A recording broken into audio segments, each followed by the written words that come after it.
Hi everybody, welcome to my channel. If you are new here, my name is Emily and I am a teacher from the United States, but for the last 5 years now, I have been in Spain doing the ministry program, also known as the auxiliar program, or more officially, the North American Language and Culture Assistance Program in Spain. And so I've been an auxiliar for about 5 years now, which I know is really crazy. I've worked in so many different centers and institutions with students from preschool up through adults. So I've seen it all, I've done it all. And I wanted today's video to be for specifically people who are doing this program for the first time. So if this is your first time in Spain or your first time as an auxiliar, I wanted to give you some life hacks that are going to kind of help you through your transition, because the last thing you need to do is be worrying about lesson planning as you are literally moving across the world to do this incredible experience. So here are some hacks that I'm going to give you just to kind of help things go smoothly, and I hope you enjoy them. So my first life hack for an auxiliar is to contact your school.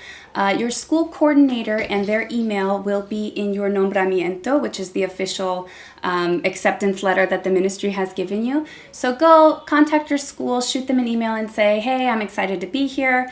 I'm coming to Spain on this date. If it's possible, I would like to meet up before school starts.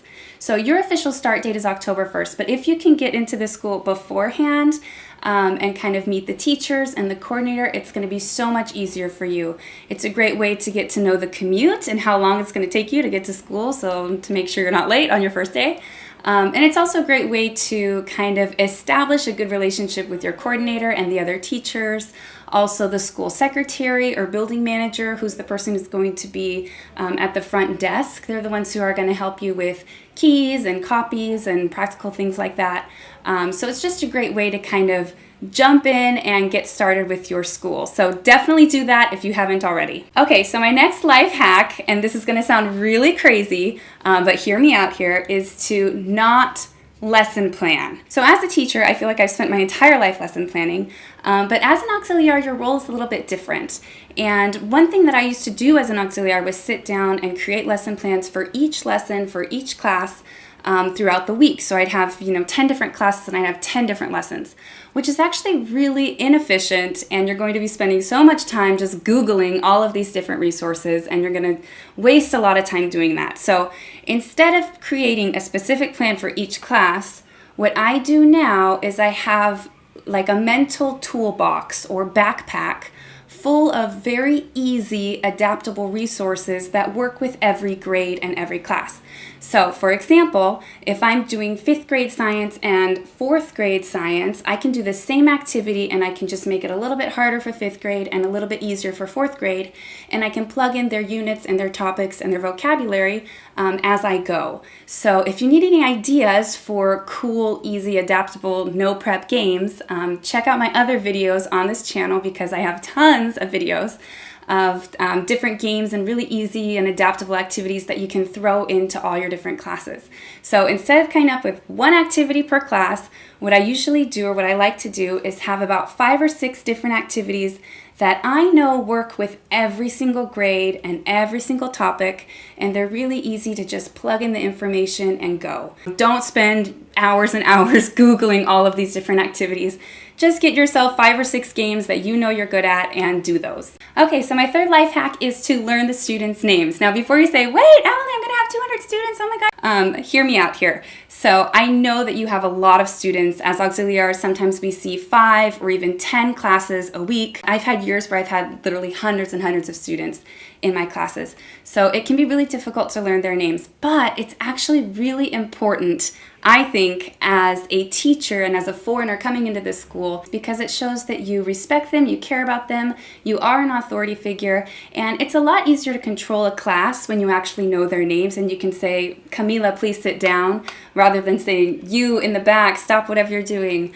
It's just a lot better and easier in general to manage the class, but I know it can be a little bit overwhelming. So one thing I like to do is to create little seating charts.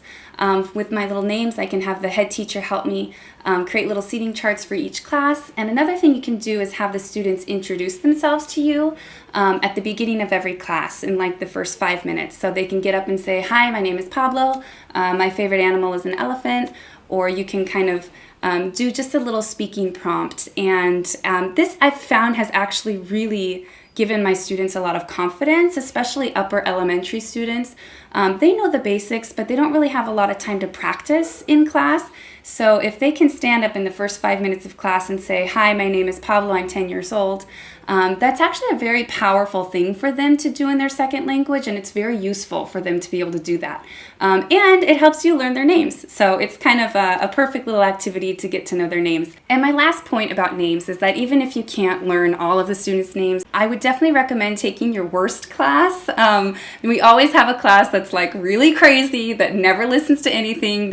You will definitely have one really crazy class at least in your time, and I would definitely recommend learning those names first, because that's going to be what's most valuable for classroom management, and they're probably the ones that want the most attention from you anyway. So definitely take your absolutely worstly behaved class and learn their names first. So my next life hack for auxiliars is to have coffee with the teachers.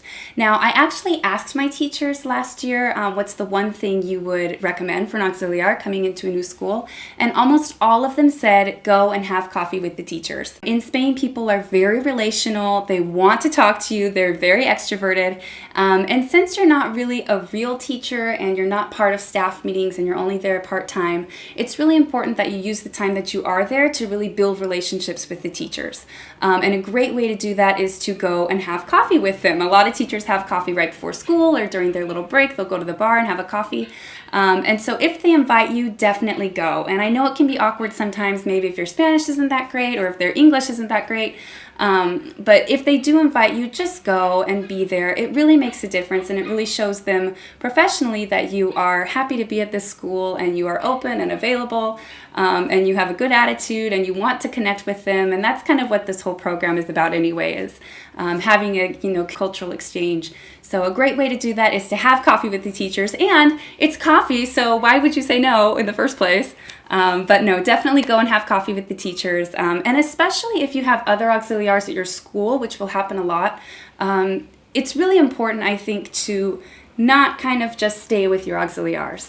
The other auxiliars at your school are probably going to be awesome, and you're going to really connect because you're going through the same life experience. But I've seen it happen where you kind of have your auxiliar group and then the Spanish teacher group, and it can get kind of cliquey. And so I would just recommend, if you can, just have an open attitude and talk with everybody, be as friendly as possible, and try to really reach out to the Spanish teachers, because they might be a little bit embarrassed about their English and they might not reach out to you. And it's just a really great way to connect with the teachers and to learn a lot, because they have a lot of valuable insight and advice probably about the school and the program and everything. So definitely get to know the teachers. All right, so my last and final life hack is to, as soon as possible, adopt the philosophy of no pasa nada. No pasa nada in Spanish basically just means it's fine, it's nothing, it's not a big deal. And this philosophy is kind of for all of your Spain experience in general. There are going to be so many times that you are frustrated, that things did not go as planned. You're in a different country, you're settling in, and things are going to get really hard and difficult. This is not an endless vacation. This is actually, you're actually creating a new life in a new country, and that is extremely difficult. So kudos to you for doing the brave thing and putting yourself out there and living your best life. In Spain, people are much more relaxed and go with the flow. So if you can adopt this philosophy and just kind of show up with a good attitude and you're happy to be there, then I'm sure you're going to have an incredible and amazing experience. And I am so excited for you. I'm so happy that you have decided to do this program. If you have any comments or questions for me at all, please reach out to me, comment below, or subscribe to my channel, Lively Language, and all of that social media stuff. I hope you all have an incredible year. I am so excited for you, and I will see you next time.